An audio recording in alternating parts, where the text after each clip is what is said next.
जैसे मुझे राइट में जाना था, अभी मैंने वो रोड पे चढ़ा एक बार।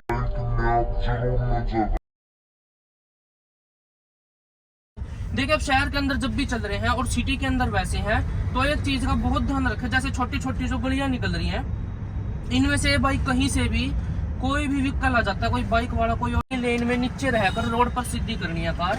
जब मैं थोड़ी सी स्पीड गेन कर लूंगा, तो स्पीड गेन करने के बाद कार को फर्स्ट या सेकंड लेन में लेके जाना है। चक्कर आता है, कुछ भी चीज आ गई, आपको कार को स्लो करना है, तो आप पहले ब्रेक दबाओ, उसके बाद क्लच दबाओ। जब आपको लगने लग जाए ना कि कार में थोड़ी कंपन होने लगती है, तो उसके बाद आप क्लच दबाओ, पहले क्लच ना दबाओ। इससे क्या होगा, एक तो आपकी कार की इंजन ब्रेकिंग नहीं होगी, जिससे कि कार। ड्राइविंग के कुछ रूल होते हैं। सबसे पहले तो आप सीट बेल्ट लगाइएगा। अब हम आ चुके हैं पानीपत के रेड लाइट पर, जो कि मेन रैश वाली भीड़ की जगह कही जाती है। जैसे मुझे राइट में जाना था, अभी मैंने वो रोड पे चढ़ा एक बार। राइट में आप जरूर नजर रखें, सामने से क्रेटा वाला है ये। देखिए, अब शहर के अंदर जब भी चल रहे हैं और सिटी के अंदर वैसे हैं, तो एक चीज का बहुत ध्यान रखें। जैसे छोटी छोटी जो गलियां निकल रही हैं, इनमें से भाई कहीं से भी कोई भी व्हीकल आ जाता है, कोई बाइक वाला, कोई ऑटो वाला या कोई पैदल आदमी, इनमें से कोई भी निकल के आ जाता है। अब लेफ्ट में जाना यही एक रास्ता है, तो फिर भी हम इंडिकेटर देंगे। इंडिकेटर वाले तो भाई अपनी कार में तो बनाए रखो, चाहे छोटी सी गली में हो। अब जैसे मुझे मेन रोड पे चलना है, पीछे से व्हीकल आ रहे हैं, तो मुझे पहले उनका ध्यान रखना है, क्योंकि मेरी वजह से उनको प्रॉब्लम ना हो। मुझे अपनी लेन में नीचे रहकर रोड पर सीधी करनी है कार। जब मैं थोड़ी सी स्पीड गेन कर लूंगा, तो स्पीड गेन करने के बाद कार को फर्स्ट या सेकंड लेन में लेके जाना है। उससे पहले तक हम कार को नीचे ही रखेंगे, ऊपर रोड के ऊपर पहली लाइन में नहीं लेके जाएंगे। अब जैसे सामने ये आ रहे हैं भाई, ये देखिए ऑटो वाले और एक दो बाइक वाले आ रहे हैं, तो बेशक थोड़ा सा लंबा चक्कर लग जाए आपका, लेकिन कभी भी पुलिस रोंग साइड से ना चले, क्योंकि रोंग साइड से चलने में सर्दियों का मौसम आने लग गया है। आपको थोड़ा थोड़ा दिख भी रहा होगा कि धुंध टाइप हो रहा है कुछ। लाइट वैसे चलो ऑफ ही रहने देता हूँ, ठीक है इतना। अब हम अपनी लेन में आ चुके हैं। अभी यहाँ पर देखिएगा, जैसे चौक आई है बस स्टैंड का, यहाँ पर हॉर्न करके और अपनी ब्रेकिंग करिए, बिल्कुल स्पीड रिड्यूस। जैसे बीच में बाबा जी खड़े हैं ये, तो ऐसे लोग क्रॉसिंग कर रहे हो या कोई भी व्हीकल आ रहा हो, कोई बाइक वाला क्रॉसिंग कर रहा हो, तो उनका थोड़ा ध्यान रखो, क्योंकि हमारे पास उनसे बड़ा व्हीकल है। तो जो बड़े व्हीकल वाला भाई, उसे अपने सेफ ड्राइविंग करनी ही है। अपने से छोटे व्हीकल्स वालों का भी उसे खुद ही ध्यान रखना है कि कोई बाइक वाले या कोई साइकिल वाले को चोट ना लग जाए। अब रोड खाली है आगे तक, तो थोड़ी सी स्पीड गेन करेंगे हम। स्पीड जा चुकी है हमारी 50 की, फिफ्थ गियर कर देंगे। थोड़ा सा लगता है कार के अंदर की आरपीएम थोड़ा सा हाई चला गया है, तो आप गियर चेंज कर दो, बड़ा गियर कर दो। कार को उसी गियर में मत चलाओ, जिससे कि परफॉर्मेंस गिरेगी, फ्यूल एफिशिएंसी जाएगी आपकी। अभी कार फिफ्थ गियर में ही चल रही है और हमारा 60-70 की स्पीड में।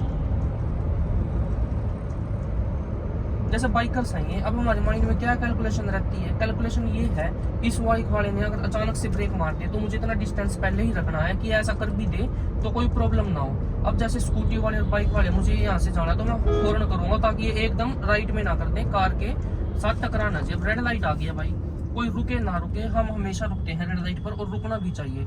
रेड लाइट का एक फॉर्मूला है, चलने का भी बताता हूँ मैं, गियर का फॉर्मूला बताता हूँ आपको। जैसे मेरी कार फिफ्थ गियर में आ रही थी और यहाँ पर आके मैंने कार को थोड़ा स्लो डाउन किया है, तो आप कार को न्यूट्रल छोड़ दो, गियर में मत करो। सिंपल सा फंडा है। अगर आप ज्यादा कंफ्यूज हो रहे हो कि पहला करो दूसरा तीसरा, तो आप कार को सीधा न्यूट्रल ही कर दो, कुछ भी ना करो, और फिर कार को सीधा दूसरे गियर में उठा दो। अगर आपकी पेट्रोल कार है, तो देखिए सीएनजी कार अगर आफ्टर मार्केट वाली है, तो उसको तो आपको एक गियर करके ही उठाना पड़ेगा।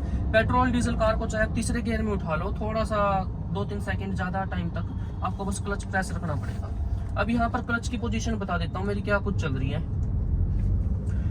जैसे ब्रेकर आता है, कुछ भी चीज आ गई, आपको कार को स्लो करना है, तो आप पहले ब्रेक दबाओ, उसके बाद क्लच दबाओ। जब आपको लगने लग जाए ना कि कार में थोड़ी कंपन होने लगती है, तो उसके बाद आप क्लच दबाओ, पहले क्लच ना दबाओ। इससे क्या होगा, एक तो आपकी कार की इंजन ब्रेकिंग नहीं होगी, जिससे कि कार की स्टेबिलिटी बिल्कुल जाएगी, कार की वो पावर नहीं रहेगी।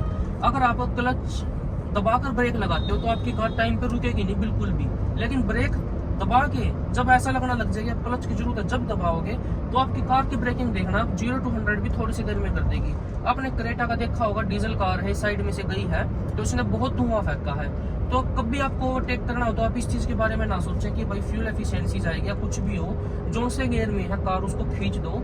इस स्पीड में जो मैं चल रहा हूँ 40-50 की स्पीड में, मोस्टली तीसरे गियर में ओवरटेक होता है, क्योंकि चौथे में कार ज्यादा टाइम लगा देगी और दूसरे में कुछ ज्यादा छूट। अब ये देखिए प्लेटिना वाला भाई सीधा इसके साथ ठोकता, जो CT 100 वाला है।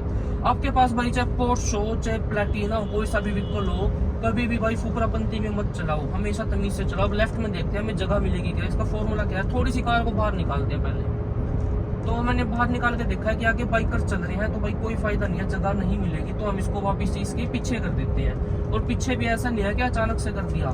राइट में देखो कि इतनी देर में कोई आ तो नहीं गया आपके पीछे। जो मेरे पीछे स्कॉर्पियो चल रही है उसमें काफी ज्यादा डिस्टेंस है। हैंडल की पोजीशन बता देता हूँ। हैंडल की पोजीशन में हम कंफ्यूज होते हैं कि कार को कैसे हैंडल को पकड़ें, कैसे क्या तरीके से मोड़े। तो एक की तरीका इसका सबसे आसान है भाई 3 और 9 की पोजीशन में। स्टीयरिंग व्हील का देखिए यहाँ पर ये कर्व्स भी दिए हुए हैं, कंपनी ने पकड़ने के लिए दिए हैं, नीचे कुछ नहीं है, इसमें किसी में भी नहीं आता। तो इनको आप ऐसे पकड़ो, इससे ज्यादा सेफ पोजीशन स्टीयरिंग व्हील के लिए और कुछ भी नहीं है। आपको कितनी कट मारना, कितने इमरजेंसी में कार को कहीं पर भी मोड़ना पड़ जाए भाई, कुछ भी हो जाए, इससे ज्यादा सेफ। अब जैसे ब्रेकिंग देखे, न्यूटन कर दिया मैंने कार, अब हल्का मेरा ब्रेक पर पैर है। तो ये तरीका अपनाइए आप। मेरा आरपीएम भी बिल्कुल लो है और एवरेज भी नहीं गिरेगी, कुछ भी नहीं होगा। सिग्नल है भाई, रेड लाइट है जो गया वो खुल चुकी है। चलिए ग्रीन सिग्नल हो गया तो हम चलते हैं। जब येलो हो जाता है, येलो का मतलब ये है कि आप अपनी पोजीशन पकड़ लो और चलो। रेड पर तो रुक ही जाओ।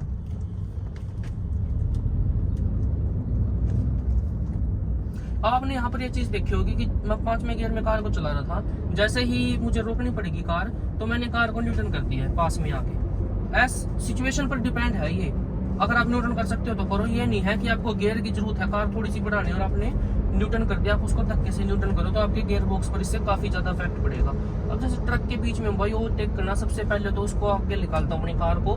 अब मुझे ट्रक की स्पीड, अब कुछ भी व्हीकल हो उसकी स्पीड देखो कि कितनी, उसकी स्पीड कम है, मैं आराम से ओवरटेक करके निकल सकता हूँ। अगर आपको ये लग रहा है कि वो भी बिल्कुल खींचो खींच है, तो आप दोनों ट्रक के बीच में आ जाओगे और कुछ नहीं होगा इससे। तो कैलकुलेशन, थोड़ी थोड़ी कैलकुलेशन है। अगर जो आपने ये कैलकुलेशन सीख ली तो आप एक प्रो ड्राइवर बन जाओगे, आप कहीं पर भी कार को चला सकते हो। लेफ्ट में जाना तो पहले इंडिकेटर दे दिया मैंने, कम से कम 50 मीटर पहले इंडिकेटर दे दो अगर आपको कहीं भी मुड़ना है तो, लेन चेंज करनी है।